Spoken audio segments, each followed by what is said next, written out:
Bom, Marcos, eu não poderia deixar de aproveitar a sua experiência como educador e de fazer para você uma colocação, um questionamento, com relação, primeiro, eh, a situação que a gente está vivendo do educador nessa pandemia em que nós temos que nos eh, estar recluso, principalmente com relação ao ensinamento, ao estudo, ao ensino por parte das universidades, escolas e casas espíritas.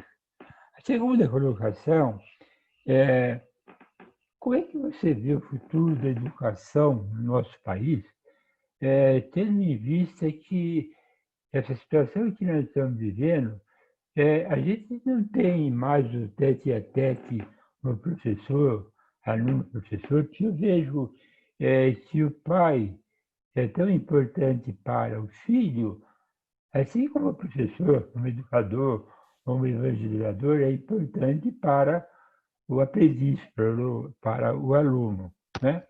E a gente está vendo também um distanciamento muito grande de Deus por parte dos jovens, por parte das crianças, etc, etc.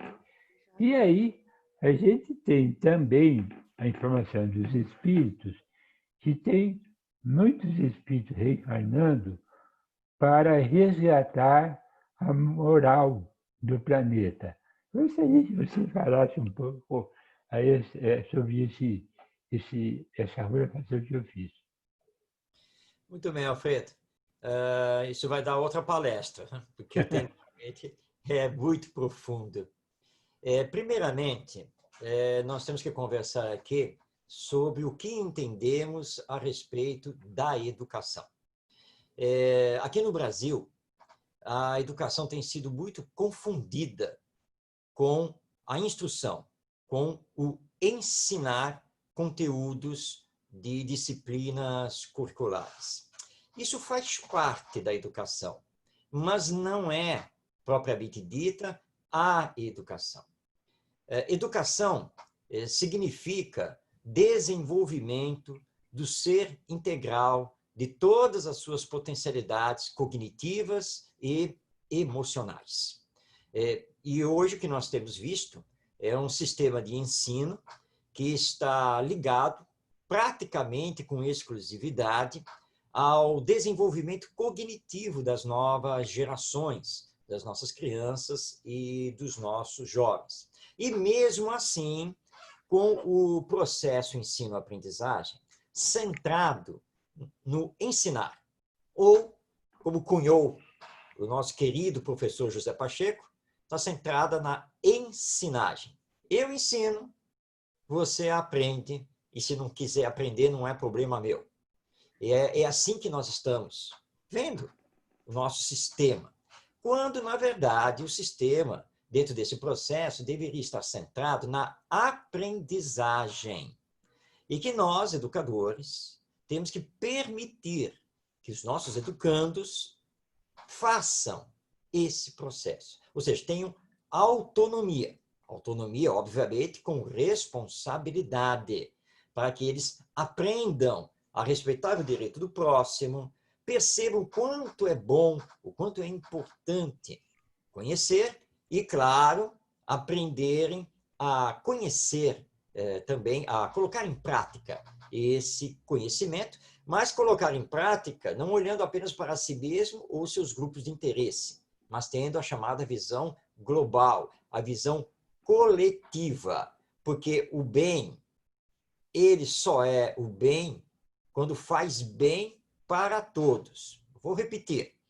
O bem só é o bem quando faz bem para todos. Esse é um ensino de Jesus e é um ensino também do Espiritismo. Então, esse é o primeiro passo. Temos que mudar a visão que possuímos sobre educação.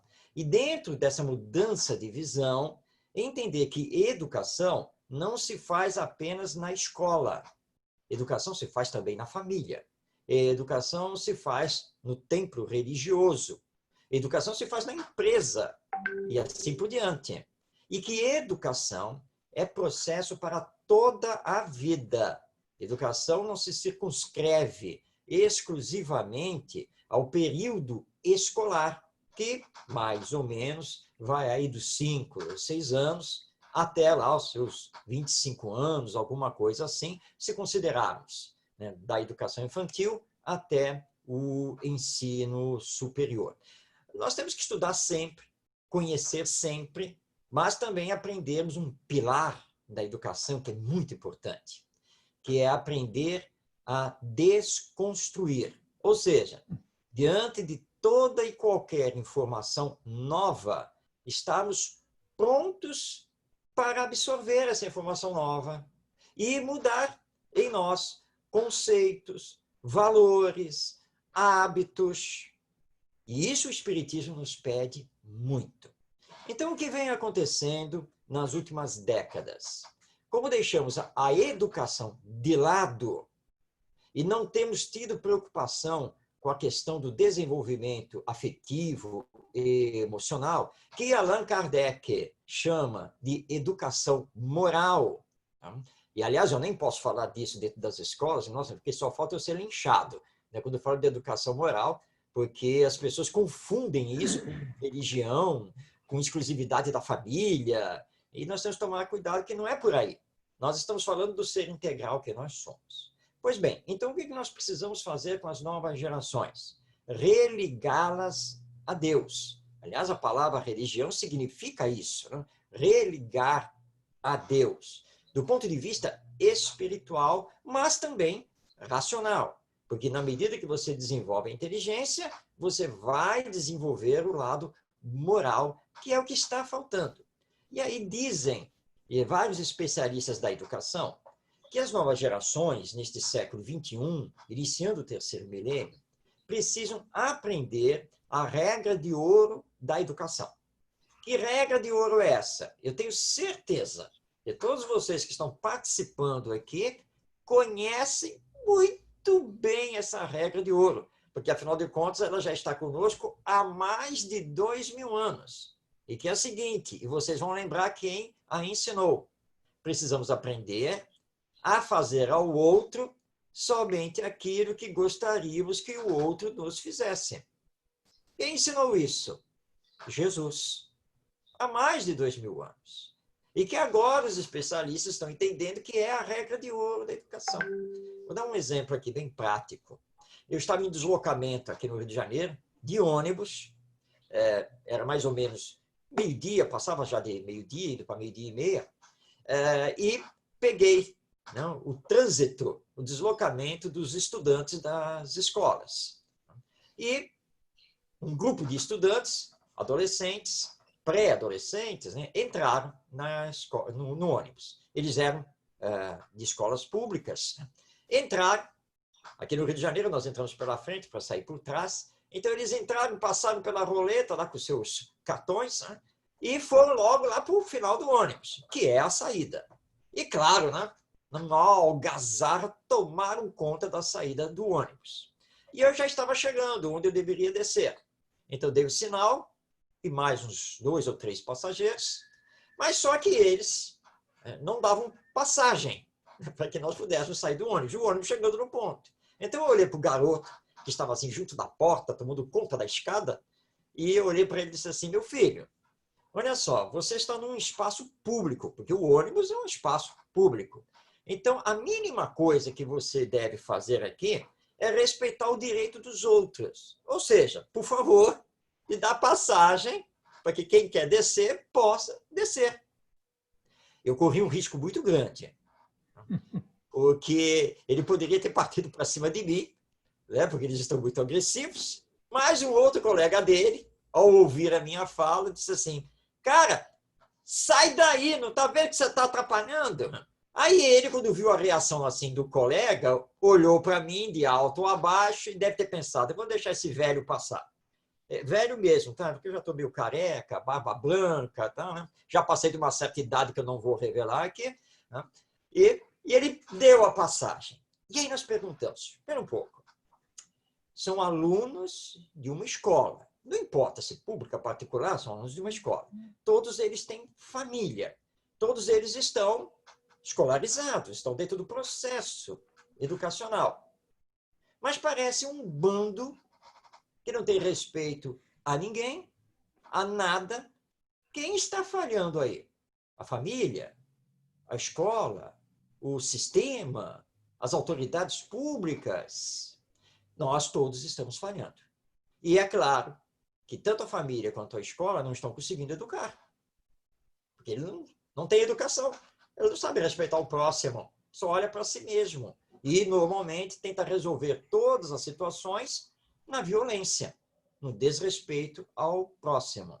Então, é urgente revermos o que estamos fazendo no campo da educação. O Espiritismo tem muito a nos ensinar e as casas espíritas muito a fazer no chamado campo da evangelização espírita e infanto-juvenil e, principalmente, dentro do campo moral. Como nos diz o Vinícius, ou Pedro de Camargo, num texto que é da década de 1930, está no livro O Mestre na Educação, obra espírita, publicada pela Federação Espírita Brasileira, as autoridades não conseguem resolver os problemas sociais.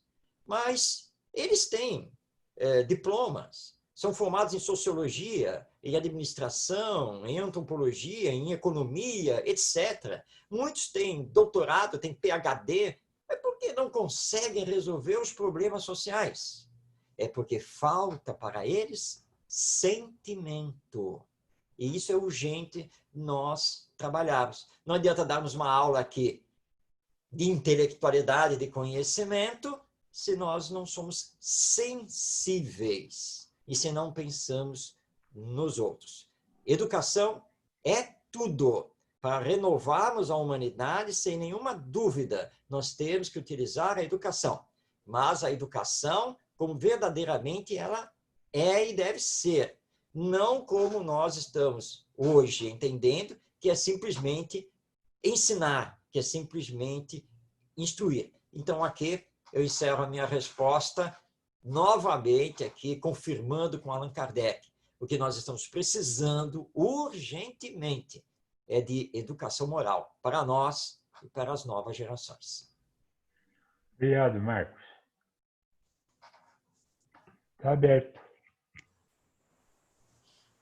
Aproveitem. Marcos, Pois não. foi muito bom o seu esclarecimento. Nós queremos agradecer por você estar compartilhando conosco todo o seu ensinamento.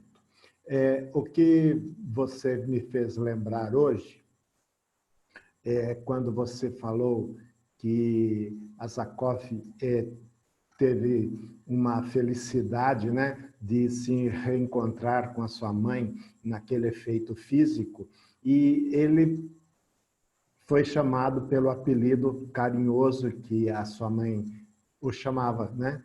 Então, assim, eu tive uma experiência, é um relato, é um depoimento que eu estou fazendo.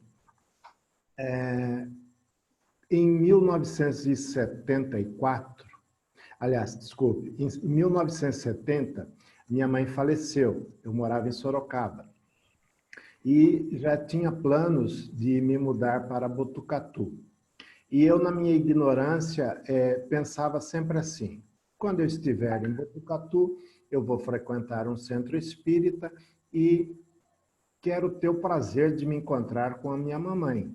Então, como ela me chamava por um apelido, eu deixei esse apelido, não comentei com ninguém, porque eu imaginava que aquilo seria uma senha e que ela, ao se comunicar conosco, para que houvesse aí identificação daquele diálogo, ela me chamaria pelo meu apelido. Mas foi muito interessante porque eu não tenho vidência. Tive flashes de vidência umas 10, 12 vezes apenas. E num trabalho prático da desobsessão, logo quando eu comecei, isso há 50 anos atrás, então, para a minha felicidade, no trabalho prático, eu vi minha mãe no trabalho. Fiquei emocionado e imaginando que ela fosse se comunicar por um outro médium, mas isso não aconteceu. Ela se incorporou em mim, deu a mensagem, passou um lembrete, um aviso, um recado para o meu pai, que na época ainda estava encarnado, e aquilo foi muito emocionante. Mas ela não me chamou pelo meu apelido, não foi necessário. Ao término do diálogo, o diretor do trabalho, o doutrinador, aliás, que era o Dr. João, perguntou para a minha mãe se ela gostaria de deixar o nome para que fosse anotado na ata. Então, o diretor do trabalho, Valnei Canuti, disse simplesmente assim, de longe, Dr. João, não há necessidade, pois é a genitora do médium que está se comunicando conosco. Isto foi muito emocionante. É um fato que eu sempre me recordo, me emociono, e então ela não precisou me falar o meu apelido. Por isso que eu quis deixar esse relato para vocês. Muito bem. Ótimo dia a Eu acredito que todos nós poderíamos aqui fazer vários relatos, não? De acontecimentos conosco, porque todos nós, num grau maior ou menor, somos médiuns. E a presença, né, dos nossos entes queridos, muitas vezes, nos emociona. E como nós os reconhecemos, nem sempre eles precisam, efetivamente, dar essas provas. Mas, claro que, a nível de ciência, essas provas são, de fato, importantes, né? Para que você possa mostrar, olha, tá vendo? Só o espírito sabia disso, né? Ninguém sabia, médium não sabia e assim por diante. Mas desse seu caso e de tantos outros que nós poderíamos trazer aqui, só nos vem aquela certeza, né, inabalável, que somos sempre acompanhados, né, que aqueles que nos amaram continuam nos amando com toda a certeza, e que se Deus houve por bem levá-los antes de nós, que tenhamos a certeza que os laços afetivos continuam e que, já que nós ficamos, é porque nós ainda temos o que fazer aqui na Terra. Então, com certeza. Eu sou um pouco brincalhão e, de vez em quando, aqui com os meus entes queridos, os familiares, que às vezes estão passando por algum problema de saúde, aí eu falo assim, olha, gente, é o seguinte, eu mandei uma mensagem lá para Deus, tá, para perguntar de você. Aí já veio a resposta, tá? E é para você não se preocupar, porque, segundo a sua ficha encarnatória, você vai viver até os 120 anos. Eu exagero, né? Aí a pessoa, não, que isso? Nossa, eu estou não estou nem me aguentando aqui. Mas só Deus é que sabe. Então fica naquilo. Agora, se tiver que enfrentar a morte, não se preocupe, ela não é uma caveira com a foice na mão. A morte é só voltar para o mundo espiritual. E olha só que beleza. Tá, você vai nos deixar. E eu sei, claro, que isso mexe com os seus sentimentos. Mas você vai reencontrar aqueles dos quais você tem saudade. Papai, mamãe, vovô, vovó, e vai por aí afora, não é mesmo? Então, olha a consolação que o Espiritismo nos dá. Eu não sou médium, né, de incorporação, nada disso, também não tenho vidência. Eu só vejo, bom, eu vejo muitos espíritos, mas todos encarnados. Falando de desencarnado, não vejo nada. Mas eu tenho a certeza. Até porque, como você, em reuniões mediúnicas, já tive provas mais do que suficientes de entes queridos, né, que continuam. Aliás, vou contar um caso aqui, é rapidinho. Durante muitos anos, eu trabalhei como voluntário na Rádio Rio de Janeiro, uma emissora aqui do Rio, que é uma emissora espírita, 24 horas no ar, com meu queridíssimo amigo e tão saudoso Gerson Simões Monteiro, grande trabalhador da Seara Espírita. O Gerson era médium, tinha vidência, e um dia eu cheguei, né, nós tínhamos o programa existe até hoje, que é o programa Debate na Rio, e eu cheguei, estava preparando as coisas para o programa, e ele olhando para mim, tá, aí uma hora assim, Marcos, vem cá, senta aqui. O que foi? Olha, eu não ia falar, eu achei que não devia falar quando eu vi. Mas agora ele está dizendo que eu posso falar. Então, já que ele está dizendo que eu posso falar, eu vou falar. Eu falei, então tá bom, Gerson, diga, o que que é? Não, seu pai está aqui. Pronto, falei. Puxa, que bom, quer dizer, ele está aqui presente, está, tá? Desde que você chegou, ele já veio acompanhando. Tá? E disse que vai ficar até o final do programa. Puxa, bom, eu agradeço a você. Olha, é o seguinte, eu vejo muita coisa, não é? Então, eu vi o seu Vinícius, né, que é o nome do meu pai, eu vi ele aqui. Olhei para ele, ele olhou para mim, e eu pensei assim, bom, eu não preciso falar isso para o Marcos, né? Que ele está aqui, não preciso falar isso. Então, eu achei de não falar. Mas aí eu vi que ele não saía daqui. Aí eu mentalmente perguntei, eu posso falar para o Marcos que você está aqui? E aí ele me acenou e disse, sim, pode falar. Então, estou falando. Tudo bem com você? Ele falou, para mim está tudo bem. Que ótimo isso, né? Saber que ele está bem e que está aqui me acompanhando. Eu só tenho que agradecer. E aí o Gerson pegou e disse assim, tá, e tem outra coisa. Você sabe quem é o seu mentor espiritual, seu guia espiritual? Falei, saber, assim, afirmar com todas as letras, eu não posso. Tenho muitas indicações que já me foram dadas, mas eu não vou afirmar aqui. Ah, isso não é possível. Como que você não vai afirmar? Então você não sabe quem é seu guia espiritual? Sabe que eu preciso falar uma coisa dessa? Porque ele está aqui também. E, bom, agora você me pegou, né? Eu não vou arriscar, não, é melhor você falar. E ele disse, bom, meu filho, a quem você é ligado? A quem você adora, que você vive estudando, que foi um verdadeiro norte na sua vida. Aí eu falei, bom, Pedro de Camargo, né? Então, meu filho, você quer mais pão? Ele está aqui, ó, é ele que lhe orienta. Tá? Ele também está aqui, mas ele disse que não vai ficar. Tá? O seu pai vai ficar, mas ele não. E aí, quando você tem nessas... essas experiências de ordem mediúnica, como você vai questionar uma coisa dessas, né? Entre tantas histórias que nós podíamos contar. Então, eis então os esclarecimentos e o consolo que o Espiritismo nos traz. Marcos. Essas e por outras razões que é uma doutrina consoladora, né, pessoal? Sem dúvida, sem dúvida. Marcos, desculpa, eu vou aproveitar o privilégio de você estar aqui, te agradecer, né?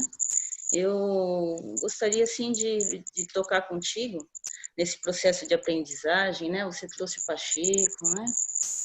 Essa coisa, assim, tão bonita, que nos faz pensar, né? E, então, sobre essa questão da aprendizagem, eu gostaria de compartilhar uma experiência minha rápida de hoje, através de um exemplo que você deu. Então, sobre a previdência, né? Então, sobre a internet, de você se precaver antes, se organizar para que não aconteça um imprevisto. Como se a gente pudesse comandar, sendo que nós estamos trabalhando agora, no meu aprendizado, pelo menos é o que eu estou fazendo, o princípio da incerteza, né? Então, desde as 8h30 da manhã, eu estava aqui online, cuidando da sala, né? Estava tudo indo bem. Foi uns 7 minutos antes que eu percebi uma fala do Alfredo que estava falhando. Aqui eu falei, olha, eu acho que é mais previdente eu desligar um pouco e ligar outra vez. Então, nesse complexo de aprendizado, porque nesse momento é muito rico, nós todos estamos aprendendo muito, né? Refletindo, tentando significar nossas experiências. Então, eu tenho aprendido que eu não controlo nada por causa do elemento surpresa, do presente. Então, eu não controlo, mas eu posso comandar as minhas ações, como eu vou agir, com respeito àquilo que aconteceu comigo. Então, aí que entra toda a profundidade, os valores da doutrina espírita que estão no Evangelho, né? Porque ele trata ali da parte moral, né? Então, da paciência, da resignação, da renúncia, da entrega e da mansidão e tudo isso. E aí entra o segundo ponto que eu gostaria de comentar contigo, porque eu achei ele muito rico, mexeu comigo, vou ter que dizer, sobre o rapaz que estava lá tentando descobrir qual que é o espaço que ele ocupa no mundo, e lá no ônibus ele achou um espaço, que ele falou, talvez esse seja o meu. você falou sobre a sensibilidade na educação, sobre a compreensão do outro, né? De alguma forma é a empatia, assim, que a gente ensina, né? E aí eu pensei assim, né? Que esse jovem não está sendo olhado e ele não está conseguindo olhar o mundo também. Os jovens estão assim. Certamente ele não tem clareza de quais são os seus espaços. E que a gente pode ser um exemplo, assim, que a gente vai educar. Então, eu fiquei pensando assim, o que aconteceria? Eu vou deixar só essa pergunta. Se ao invés de eu fazer um discurso para ele, do outro falar, sai da frente, cara. Se eu só falasse assim para ele, filho, dá licença, por favor, eu vou passar. Talvez ele abrisse um espaço no coração para ele sentir, opa, esse espaço aqui não tá bom para mim, não. Era isso, te agradecer profundamente a possibilidade dessa abertura da gente conversar, pensar junto, sentir junto e tentar ir trabalhando dia após dia, porque eu acho que nós não controlamos nada, por mais previdentes que nós sejamos. A vida pertence a Deus, não a nós. Não? Com certeza. E apesar de nós termos o livre-arbítrio, podemos planejar, podemos nos organizar, podemos sonhar, trabalhar para atingir determinadas metas, e isso é muito importante, ter ideais, mas a vida não nos pertence. E, com certeza, nem sempre as coisas vão acontecer como nós sonhamos, ou como nós desejamos, e como nós queremos, porque a vida pertence a Deus. E o que nós temos percebido muito com as novas gerações, e vamos nos incluir, né? Temos percebido com todos nós, é falta de sensibilidade. Nós não estamos assim muito sensíveis, não. Nós estamos práticos demais e olhando muito só para nós, aquilo que nós queremos, o que faz bem para nós, mas que nem sempre fará bem ao próximo. E dentro da educação, nós precisamos trabalhar muito a sensibilidade. Em 1999, surgiu o IBEM. Hoje, nós trabalhamos com o nome de fantasia, que é o IBEM Educa, mas oficialmente é o Instituto Brasileiro de Educação Moral. É uma organização não governamental que já tem 21 anos de existência e que trabalha junto aos professores, pedagogos, escolas, secretarias de educação e pais, levando projetos pedagógicos, levando treinamentos, educação à distância. Então, nós temos um leque aí de serviços dentro do campo da educação. E lá, quando o IBEM surgiu, nós conseguimos desenvolver 2 grandes projetos, que trabalhamos esses projetos até os dias de hoje. Um que é a Escola do Sentimento, que é um projeto para transformar a escola, e a Pedagogia da Sensibilidade, que é justamente para nos tornar mais sensíveis, para conseguirmos trabalhar esse lado que muitas vezes está lá dentro, né? E precisa, como dizia Kardec, precisa de um toque, né? Ele precisa ser tocado pela nossa sensibilidade, de chegar junto a ele, né? Afagá-lo, sim, sentar, conversar, ouvir e fazer ele pensar. Em educação é muito importante nós fazermos pensar. Certa vez aqui no Rio, eu fui fazer uma palestra para aproximadamente 70 adolescentes no contraturno da escola, todos eles oriundos da favela do Jacarezinho, que é um grande complexo aqui no Rio de Janeiro, e eu recebi o convite através do Colégio Salesiano, que é uma escola católica, porque eles faziam também esse projeto pelo lado social. E trabalhando então lá com os adolescentes, na hora que deu o intervalo para um lanche, um grupinho estava lá conversando e eu ouvi o garoto dizer assim: olha, a única solução para a violência aqui no Rio de Janeiro é nós matarmos todos os bandidos. O dia que nós acabarmos com os bandidos, nós vamos viver em paz. Eu ouvi e não pude ficar indiferente, entrei na roda. E disse: bem, eu acabei de ouvir aí a sua filosofia de vida, porque isso é filosofia de vida, tá? Então, para termos paz aqui no Rio de Janeiro, acabar com o tráfico de drogas, com os assaltos, tiroteios, nós temos que acabar com os bandidos. É isso mesmo, né? Ah, isso mesmo, tio. É isso mesmo. Bandido, tem que matar. É assim, só vão ficar os bons. Tá, tudo bem. Vamos pensar aqui um pouquinho nessa sua teoria aí, nessa sua visão da vida. Vamos fazer um faz de conta aqui, porque você ainda é um adolescente, você ainda vai crescer, vai virar um adulto, e nesse nosso faz de conta, você vai ter filhos. Digamos que aconteça que apenas um dos seus filhos, apesar dos seus esforços, vire bandido. Mas não tem problema, certo? Que se o seu filho virar bandido, eu vou lá, pego uma arma, mato para livrar a sociedade dele. E fica tudo bem, certo? Aí ele parou, pensou um pouquinho e disse, não, aí não, né, tio, não pode. Ué, porque eu não posso matar, ele não é bandido. Não, mas acontece que é meu filho. Ué, mas e daí? Porque você disse que todo bandido precisa ser morto. Então, esse não vai poder ser morto porque ele é seu filho? Mas todos os bandidos, todos os criminosos, são filhos de alguém. Todo mundo tem pai e mãe. Se entrarmos aqui no questionamento, se foram cuidados, educados pelos pais, se entrarmos nessa questão. Mas todo mundo tem pai e todo mundo tem mãe. Todo mundo é filho de alguém. E aí, você está fazendo uma exceção? Não, mas sabe como é que é, né, tio? Mas porque é meu filho, né? Ah, é? Pois é, mas você está dizendo que pode matar o filho dos outros. Tá? E tem mais uma questão aqui nessa sua filosofia. Tá? Você pegar uma arma, ir lá e matar o bandido, você não é, então, a partir desse momento, um assassino? Você também não vira um criminoso?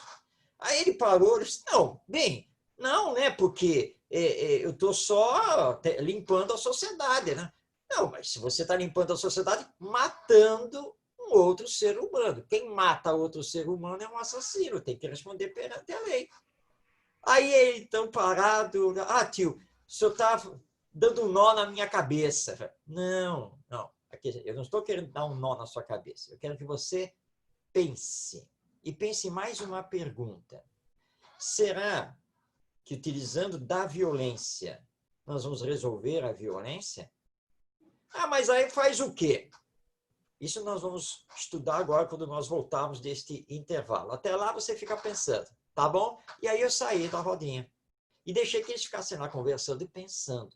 Porque nós temos que fazer com que essa nova geração, aí, como você citou, a empatia, saiba se colocar no lugar do outro, para aplicar a regra de ouro, né? Olha, você só deve fazer ao outro aquilo que você gostaria que o outro lhe fizesse. Você gostaria que alguém chegasse até você, olha, não gosto de você, ou eu acho que você fez o mal, então eu vou te matar? Não, né? Então você não deve fazer isso com o outro. Bom, agora, que caminhos nós podemos ter na sociedade para vivermos em paz e corrigirmos esse problema da bandidagem, da criminalidade, da violência, etc. Mas só tem um caminho, a cultura da paz. Mas aí nós temos que discutir o que seja a paz e o que fazer para desenvolver essa cultura da paz. Mas existem caminhos e nós temos experiências pedagógicas maravilhosas nesse campo. Mas para que tudo isso dê certo, é o que acabou de ser colocado.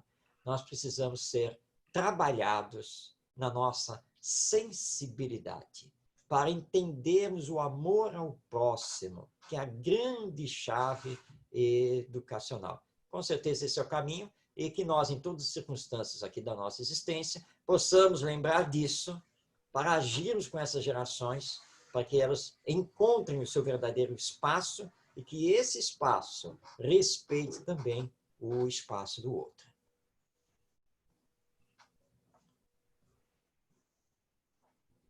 Marcos, bom dia. Como a gente sabe, né, o mundo está em constante evolução. O universo inteiro está sempre evoluindo, progredindo e se modificando, né, sempre para o melhor. E a Terra, a gente sabe que nesse momento está passando de um mundo de provas e expiações para um mundo de regeneração. Por que a gente sente nesse momento que parece que o mundo está desgovernado? A maldade parece que prevalece, né? Os conceitos morais parece que não valem mais nada no mundo de hoje. Por que a gente tem essa sensação? Eu não tenho, porque eu sei que Deus está no comando do mundo. Mas todo mundo que a gente conversa, né? A gente sente que são desalentados, achando que nada mais vale a pena. Gostaria de ouvir seu comentário sobre isso. Então, Obrigada. Excelente pergunta e muito importante.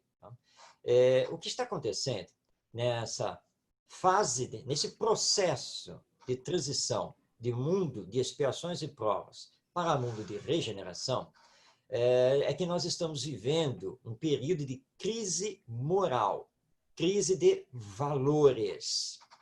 Porque o mundo de regeneração significa predominância do bem sobre o mal. Obviamente que o mal não vai se entregar, não? Só porque é um processo da lei divina. O mal reage. Segundo Manuel Filomeno de Miranda, através do Divaldo Franco, nos livros Transição Planetária e Amanhecer de uma Nova Era, Jesus, o governador espiritual do nosso planeta, autorizou que milhões de espíritos estacionados nas chamadas zonas umbralinas, espíritos obsessores, ele autorizou que esses espíritos tivessem uma última oportunidade reencarnatória aqui na Terra, neste período de transição. Então, nós estamos assistindo uma massa de espíritos que estão reencarnando, muitas vezes mostrando muita inteligência, mas precisando de educação moral, precisando dessa orientação moral, que nem sempre nós realizamos. É como uma companheira, uma vez, na casa espírita, chegou para mim e disse assim: ai, Marcos, eu tenho certeza que a minha filha é um espírito evoluído e que veio cumprir a missão de acelerar o progresso aqui da humanidade. É uma afirmação muito forte, né? Então eu perguntei a ela: bem, mas por que você acha que a sua filha é esse espírito evoluído? Ah, porque ela é muito inteligente, tem que ver como ela já domina todas as coisas, como ela já dá as respostas. Ótimo, parabéns. Mas deixa eu fazer-lhe uma pergunta.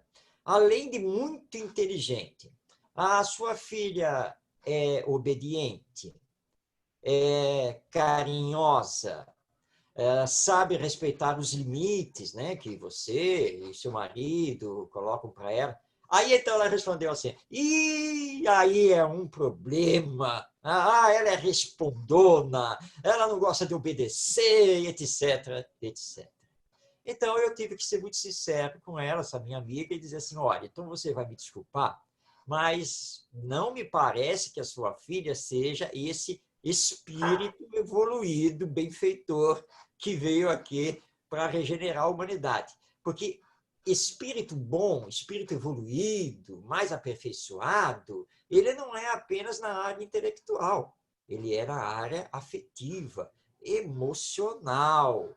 Então, olha, vou te dar um conselho: trate de educar, trate de corrigir, sim, e de mostrar que existem limites, e que ela precisa saber respeitar o direito dos outros. Porque se vocês não fizerem isso, como está lá no Livro dos Espíritos, se vocês não corrigirem as más tendências que ela já está mostrando, vocês vão ter muitos, mas muitos problemas quando ela crescer.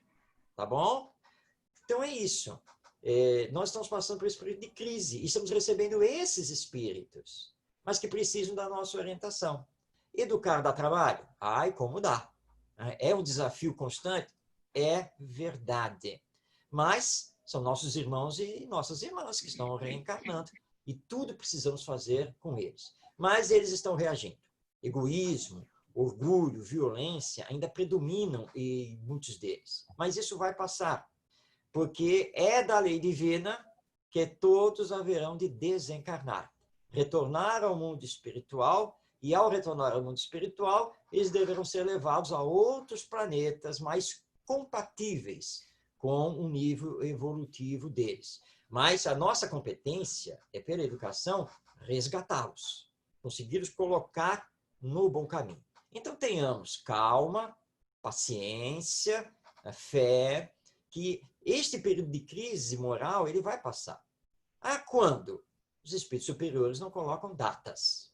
Aliás, cuidado com essas datas que andam colocando aí no movimento espírita, a partir do ano tal. Aliás, teve um companheiro aí que espalhou pela internet, não apenas um ano, mas o mês, o dia e a hora em que nós já seremos mundo de regeneração. Infelizmente, ele colocou muito lá para frente, eu não estarei mais encarnado aqui. Que pena.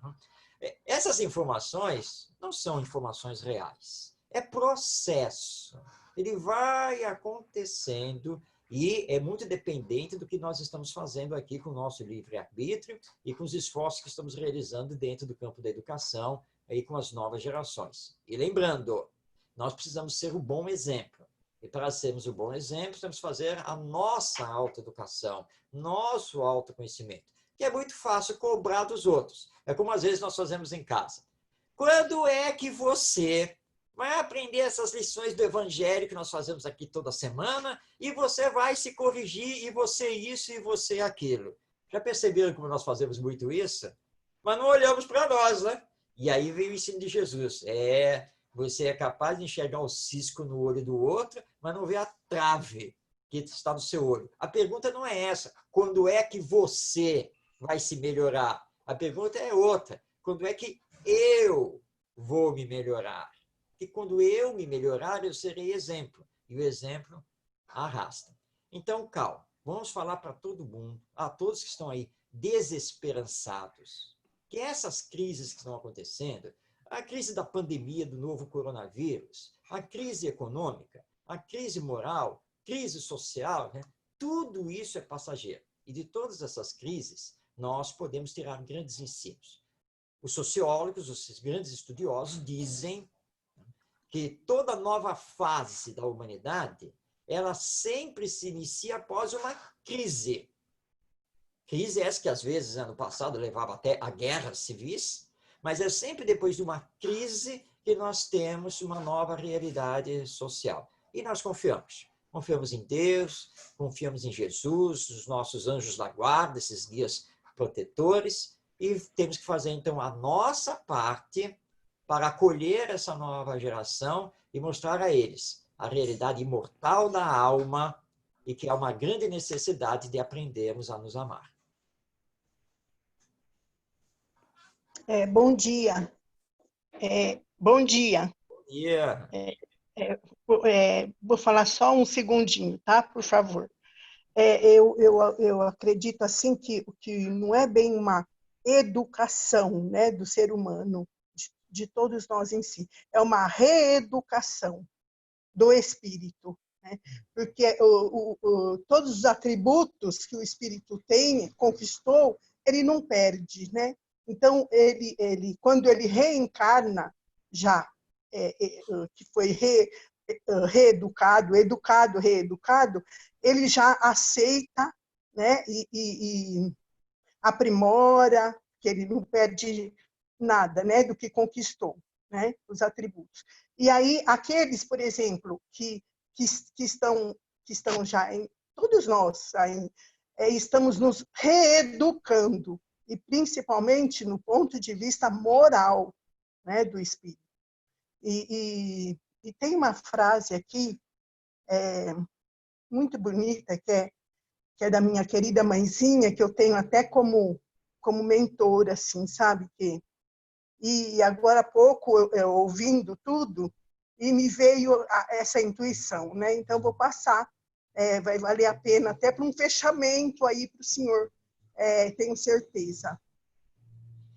Ela fala: povo brasileiro, a tua causa é a da educação, porque só ela é que pode aperfeiçoar a saúde, a moralização e o trabalho dos teus filhos. Compreenda que nem todos estão na mesma sintonia. Isso se chama tolerância. Anália Branco. Muito bem. Excelente, excelente. Ela me deu essa intuição, sabe? Às vezes, sim, então, fui criada na Anália Franco e tenho um amor muito grande por ela e ela me acompanha, ela me essas intuições. Então, eu acho que isso que eu tenho dela já guardado vem a calhar aí, né, com o seu estudo, e dá até para fechar, né, que ela fala, né? O senhor quer que eu repita o que ela fala? Pode repetir, por favor. Vamos gravar essa fala.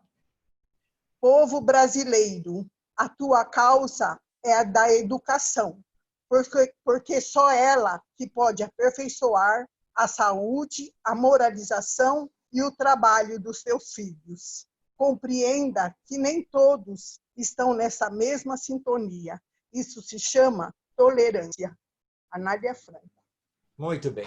Nossa querida Anália Franco, essa grande educadora brasileira, né, que foi um exemplo para todos nós e que nós espíritos precisamos conhecer melhor. E essa fala dela realmente fecha tudo aquilo que nós falamos, com certeza.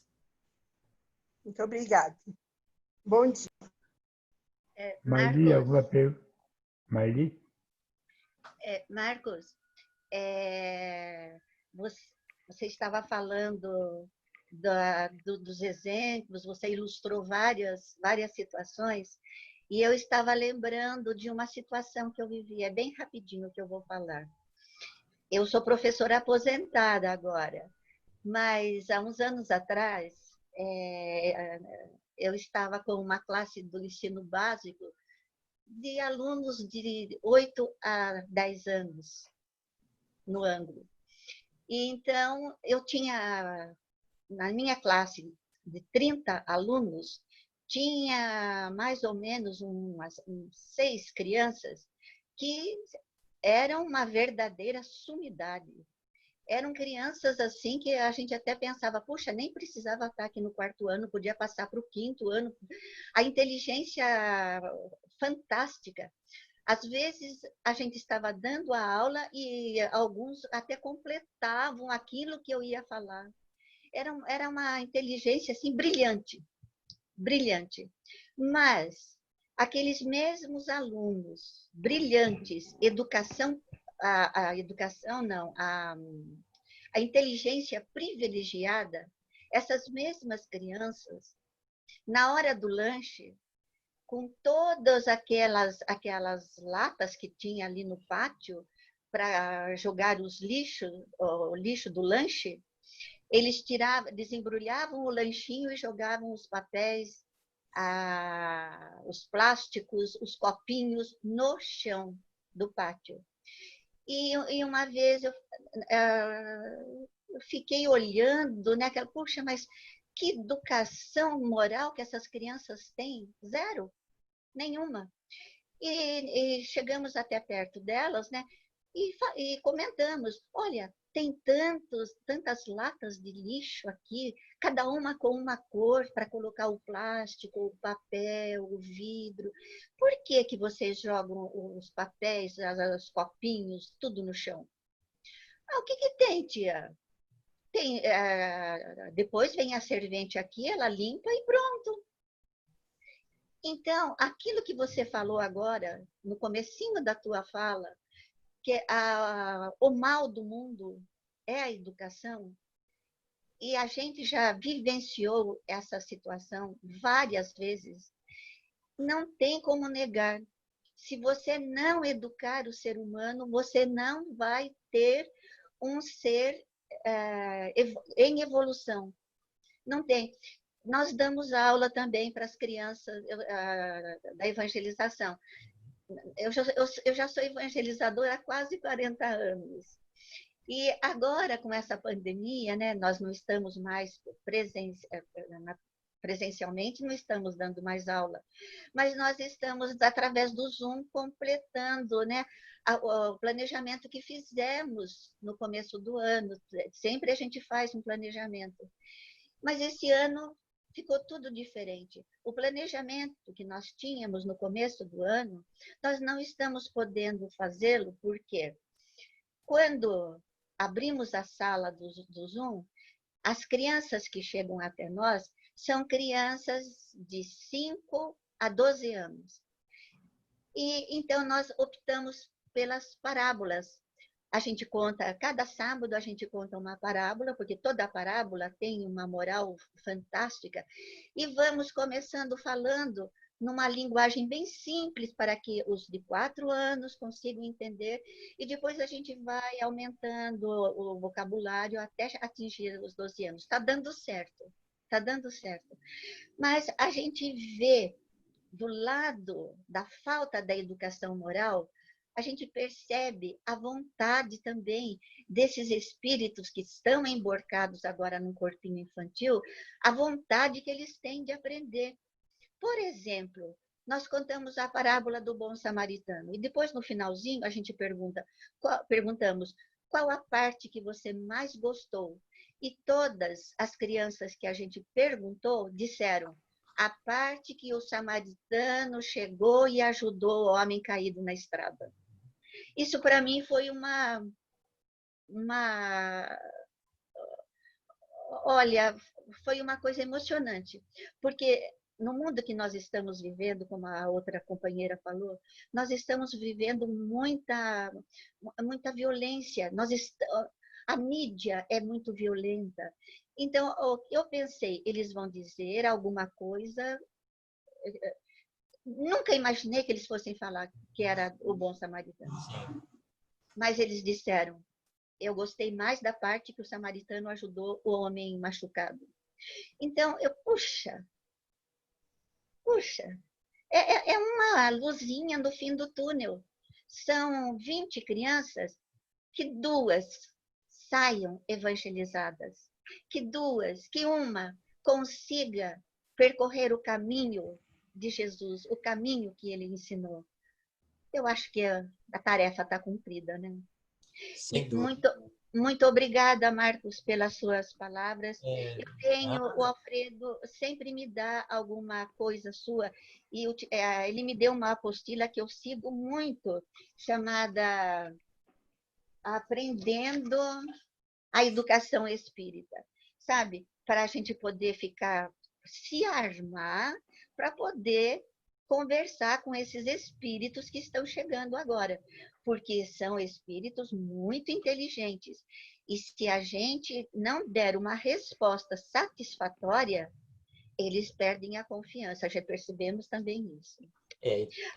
Outra coisa, eu gostei daquilo que você falou, pedagogia da sensibilidade. Isso mesmo. É a primeira vez que eu ouço isso. Adorei. Que bom. Aproveitando sua fala, então lembrando o quanto é importante nós trabalharmos não apenas as crianças e os jovens, mas trabalharmos os pais. Nós, na Casa Espírita, mesmo não presencialmente neste período aqui de pandemia, mas aproveitar essas ferramentas da internet para tentar reunir os pais também em bate-papos, né, rodas de conversa, aqui através do Zoom, por exemplo, para falar da educação dos filhos. É muito importante isso, porque a escola, o centro espírita, não tem como fazer todo o trabalho de forma isolada. Nós precisamos muito da família, precisamos muito dos pais nesse contexto da educação moral. Então, aquilo que vocês puderem fazer dentro desse campo, façam. Foi ótimo vocês começaram a usar aí as parábolas. Aliás, me diga aí uma cidade próxima de Botucatu, uma só. Avaré? Avaré, ok. Então, olha só, a parábola do bom samaritano. Tinha um homem que todos os dias saía de Avaré para ir até Botucatu, onde ele trabalhava. E um dia, o pneu do carro dele furou e ele parou na estrada para trocar o pneu. E ele foi assaltado. E bateram nele. E levaram tudo dele. O smartphone, o notebook. E aí, passou pela estrada um carro. E esse carro era de um religioso. Ele olhou e disse assim, meu Deus, como esse mundo está violento. Hoje eu vou orar muito pela salvação dos homens. E seguiu em frente. E aí veio outro carro. E nesse outro carro também tinha um outro religioso, de uma outra denominação. E ele olhou e falou, cadê a polícia? Como é que está? Onde estão as nossas autoridades para cuidar disso? E ele passou. E aí veio um terceiro carro. E esse carro parou. E do carro saiu uma mulher. E essa mulher amparou o homem, pegou o homem e levou para uma UPA. a unidade de pronto atendimento. E lá ficou, e olhando os documentos dele, encontrou, então, um cartão, algumas anotações, fez umas ligações via WhatsApp e conseguiu localizar a família. E não saiu da UPA enquanto a família não chegasse. Entregou também seu telefone, seu zap, foi embora e disse, mas olha, eu vou passar aqui para ver se ele teve alta, se está tudo bem, e eu estarei sempre à disposição. E lá foi embora. Muito bem. Desses 3 que passaram pela estrada, quem teve misericórdia para com o homem assaltado? E aí vem a resposta, né? Que naquela época foi o samaritano, e hoje nós falamos, foi aquela mulher. Mas nós sabemos que homem é esse que estava indo para Botucatu e foi assaltado? Não, porque nós não dissemos. O viajante lá na estrada de Jerusalém para Jericó também não sabíamos. Nós sabemos quem é o samaritano lá que cuidou? Não, porque Jesus também não disse, só que é o samaritano. Nós sabemos quem é a mulher que cuidou aí do homem? Não, só sabemos que é uma mulher, não é um homem. E aí, qual foi a lição de Jesus? Né? Então, vai e faz o mesmo. Porque a parábola surgiu da pergunta que o doutor da lei fez a ele. Senhor, quem é o meu próximo? E Jesus deixou muito claro com a parábola. É qualquer um. Porque todos somos irmãos, todos somos filhos de Deus. Bom, Muito bacana a sua abordagem, Marcos.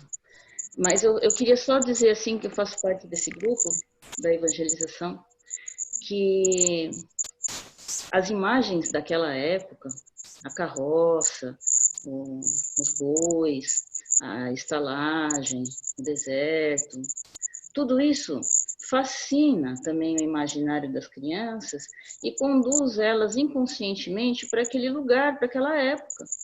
E eles desenham, e desenham bastante, então é muito bonito ver como isso também é muito rico, porque já está tão cansado de smartphone, de tudo isso, então a gente tem optado por trazer essa vivência desse clima também.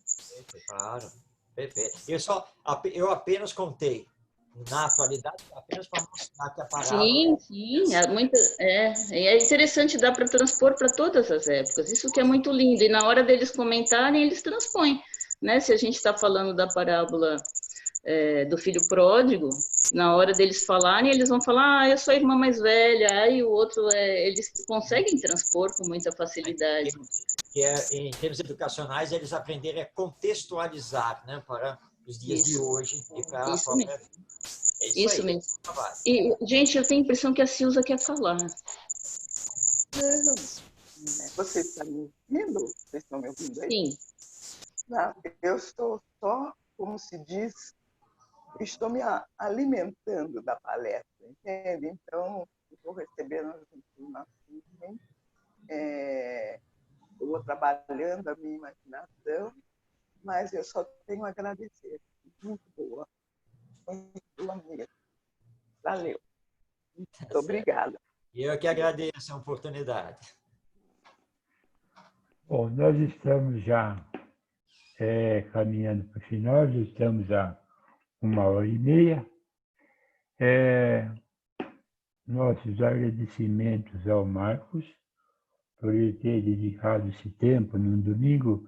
Ele poderia estar descansando a nós e trouxe muito ensinamento, muita informação, e nós gostaríamos de cantar outras vezes com você, na medida do possível. Nós gostaríamos de, se você permitir, Marcos, encerrarmos a nossa live dessa manhã, e nós gostaríamos de convidar a Marli para a prece de encerramento.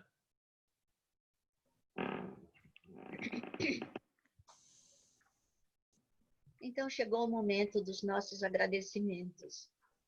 Agradecemos do fundo do coração ao nosso companheiro Marcos, que trouxe para nós um alimento, como disse a irmãzinha Silza, um alimento fantástico, um alimento maravilhoso, lindo para a nossa alma, para o nosso sentimento, para os nossos sentimentos, para a nossa serenidade. Foi muito bonita, foi muito produtiva esta manhã linda, cheia de energia, em que Deus, em sua infinita bondade, nos proporcionou. Agradecemos aos nossos bons amigos espirituais, que permitiram que tivéssemos uma manhã tão gostosa, tão forte, tão profunda, e que temos certeza que colocamos nas nossas baterias tudo aquilo que precisamos para enfrentar a próxima semana que chega, com os seus altos e baixos. Vamos colocar no nosso coração, no nosso comportamento, na nossa postura, os ensinamentos de Jesus. A regra de ouro: faça aos outros o que gostaríeis que os outros vos fizessem. Só assim seremos felizes. Só assim seremos pessoas amáveis, gentis e prontas para abraçar o novo planeta que se chega, quando nós abraçarmos o plano de regeneração. Abençoa, Senhor, abençoa todos os nossos irmãos que neste momento passam por provações difíceis, expiações dolorosas. Abençoa a nossa família, Senhor. Abençoa os nossos parentes distantes. Abençoa, Senhor, os nossos irmãos que neste momento estão passando para o mundo espiritual, que possam ser acolhidos com muito carinho, que possam ser acolhidos pelo nosso querido e amado Mestre Jesus. Pedimos em favor das nossas crianças, em favor dos nossos jovens, que todos possam desviar dos caminhos negativos, que o nosso planeta agora em transformação se apresenta. Pedimos as bênçãos de Jesus em favor dos nossos irmãos asilados, hospitalizados e que neste momento estão passando por provações muito complicadas. Abençoa a todos nós, Senhor.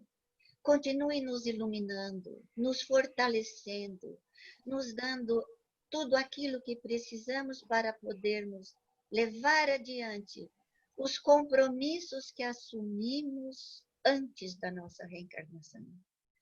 Compromissos sagrados perante a nossa consciência, perante Deus e perante as pessoas que nos rodeiam.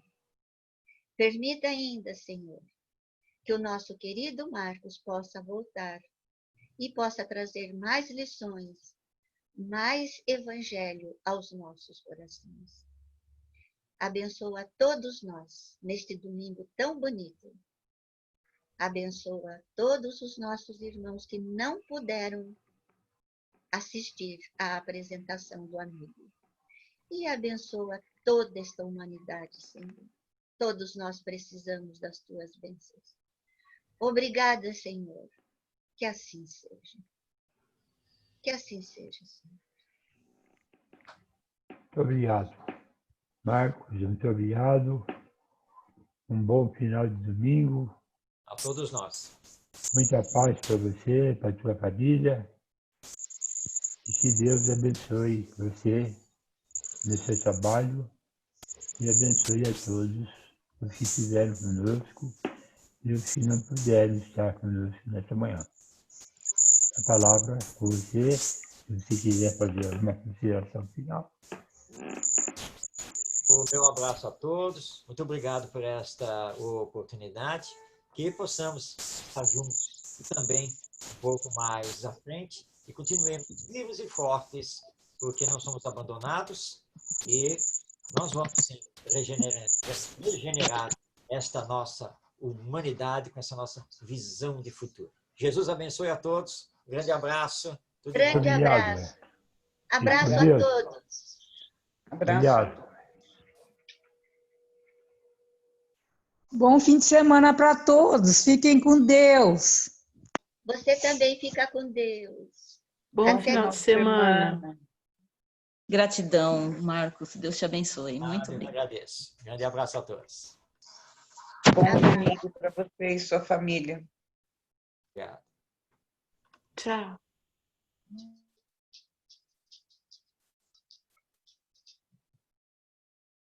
Uhum.